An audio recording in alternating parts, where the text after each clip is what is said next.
how did you kind of first get interested in the construction industry? What was it that kind of where did you first start out? So I finished my A levels at seven, I think it was 17 or 18 at the time, and had no real idea what I wanted to do. School wasn't the most helpful of places to give you an idea of what the next step was. Hmm. It was just one morning, my dad was like, "You're coming to work with me for the day."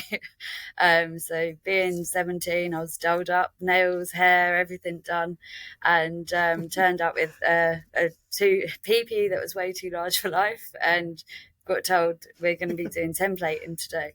And that was how I first got involved with working in construction, was just we're going to site and we're doing a templating. And my first project was a facade.